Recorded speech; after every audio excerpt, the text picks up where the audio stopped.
sudah krusial berjumpa dengan Suster Yose. Kali ini kita kembali ke tanah air untuk menjumpai seorang suster muda di tanah Jawa. Mau tahu siapa dia dan di mana dia? Mari kita jumpai. Halo Suster. Halo. Selamat sore. Selamat sore. Apa kabar, Suster? Baik, puji Tuhan. Amin. Suster, terima kasih sudah berkenan hadir di tempat kami dan berbagi sharing panggilan di video kami. Ya. Oke, Suster silakan memperkenalkan saja, Suster. Ya. Halo semua. Perkenalkan saya Suster Katrin SSPS. Saya dari Klaten, Jawa Tengah. Saya anak pertama dari 2 bersaudara. Sekarang saya suster tahun sementara tahun keempat. Sekarang saya diutus untuk studi di Kediri. Suster, pertama kali tertarik jadi suster itu sejak kapan? Kalau untuk pertama kali tertarik jadi suster itu sebenarnya sejak SMP. SMP karena saya dulu sekolah di salah satu sekolah yang dikelola oleh suster, jadi tertarik itu hanya karena lihat jubahnya suster, kerudungnya suster. Jadi sangat sederhana, sangat sepele, tapi untuk saya waktu itu sangat menarik. Jadi suster itu kelihatan cantik, kemudian terlihat anggun. Jadi muncul, oh, aku juga pengen jadi suster gitu. Jadi kadang-kadang habis keramas gitu ya di rumah main-main gitu, terus dikasih anduk rambutnya begini, jadi pura-pura jadi suster. Ternyata juga cocok juga ya jadi suster. Jadi awalnya cuma itu aja sih. Tertariknya hanya karena selayarnya suster. Sudah sederhana sekali. Gitu awalnya. Setelah itu Suster akhirnya memutuskan itu Masuk itu saya tahun 2014. Jadi cukup lama. SMP pengen banget, kemudian SMA sudah mulai turun. Setelah lulus SMA saya kerja, nggak pengen sama sekali. Baru 2014 saya berani memutuskan untuk, oh iya, saya maju, saya pengen jadi suster.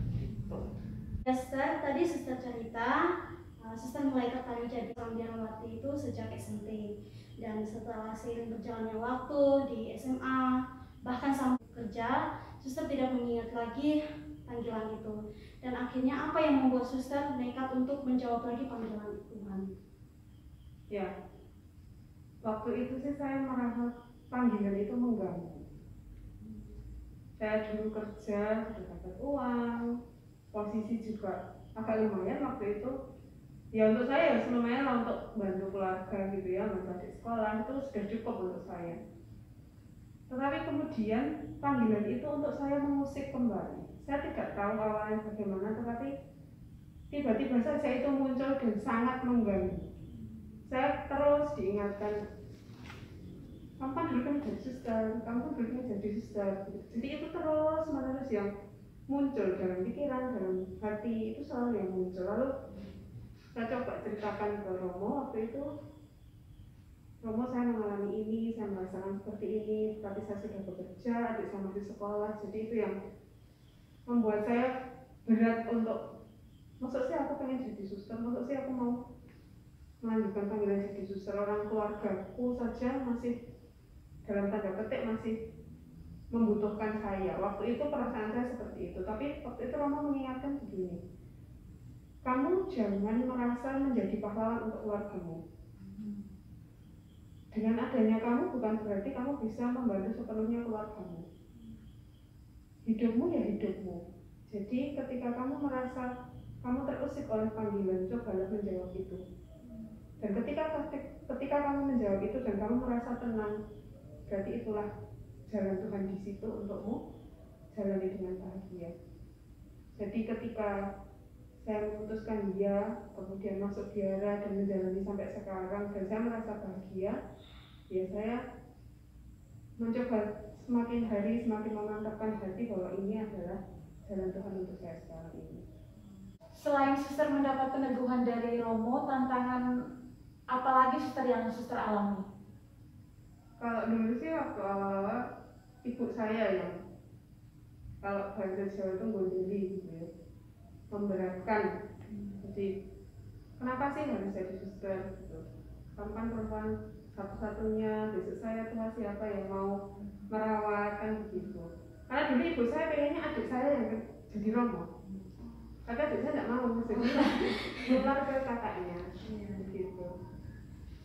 Tapi ya, saya mencoba memberi penjelasan kepada ibu bahwa saya terganggu dengan panggilan ini, dan saya ingin mencoba untuk menjawab ini, dan semoga ini benar. Oke, ibu saya bilang oke, tapi dengan satu syarat waktu itu, kamu harus masuk kongregasi yang dekat dengan rumah, supaya kalau saya mau mengunjungi itu dekat, tidak usah jauh-jauh gitu.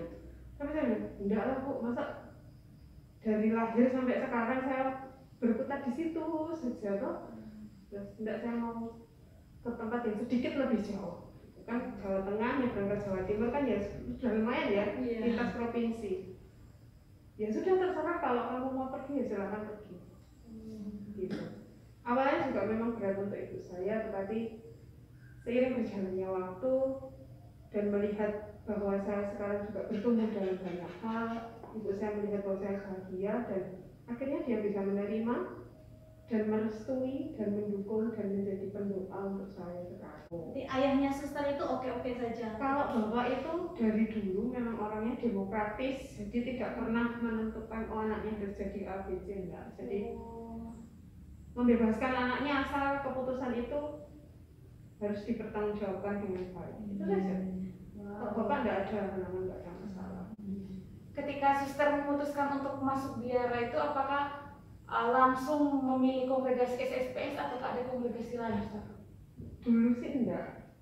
Jadi saya dulu sebenarnya memutuskan untuk masuk salah satu kongregasi suster di wilayah Keuskupan Semarang waktu itu, karena pikiran saya dekat rumah, ya paling nanti perutusannya ya sekitar Keuskupan daerah Keuskupan Semarang.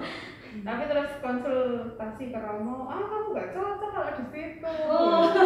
Kamu cocok di SSPS, sudah dengan modelmu seperti ini nih cocok di SSPS. Ya sudah, akhirnya nurut orang tua ya, kan orang tua itu kan sudah sepuh, jadi pengalamannya banyak, juga bisa melihat karakter seseorang. Jadi saya putuskan untuk ya sudah menjatuhkan pilihan pada SSPS dan sampai sekarang, dan semoga nanti sampai akhir. Amin. Oh ya, Ustaz, ini pasti yang menonton juga ada yang mengalami pergulatan untuk panggilan, khususnya untuk panggilan hidup mutiara. Apa sih pesan suster untuk mereka yang saat ini bergulat dengan panggilan, untuk kaum muda khususnya? Ya, untuk teman-teman muda yang kalian merasa bahwa kalian terpanggil, nggak masalah kalau misalnya panggilan itu timbul tenggelam atau bahkan hilang sama sekali. Tuhan Allah itu akan punya cara bagaimana untuk mengganggu kita supaya kita itu tergelitik dan pada akhirnya menjawab. Entah caranya bagaimana, Tuhan Allah akan bekerja untuk masing-masing diri kita. Jadi jangan takut kalau misalnya kalian ragu-ragu, kalian bimbang, kalian banyak yang harus dipikirkan, itu wajar sekali. Tetapi ketika Tuhan Allah mau dan ketika Tuhan Allah sudah memanggil kita, Dia akan selalu punya cara untuk menarik kita kepada Dia. Gitu. Oke, baik Suster, terima kasih untuk sharing panggilannya, dan mari kita tutup dengan doa, Ustaz. Sama-sama, terima kasih juga sudah diberi kesempatan untuk hadir di tempat ini. Marilah kita bersatu dalam doa, dalam nama Bapa dan Putra dan Roh Kudus. Amin. Ya Allah Tritunggal Maha Kudus, kami bersyukur untuk rahmat panggilan yang Engkau anugerahkan bagi kami. Pada kesempatan ini kami berdoa bagi saudara-saudara kami yang terdampak bencana alam dimanapun mereka berada saat ini. Kami mohonkan rahmat bagi mereka agar mereka tetap berpengharapan akan masa depan yang lebih baik. Kemuliaan kepada Bapa dan Putra dan Roh Kudus, seperti pada permulaan, sekarang, selalu, dan sepanjang segala abad. Amin. Dalam nama Bapa dan Putra dan Roh Kudus. Amin. Jangan lupa like, comment, share, and subscribe. Dadah.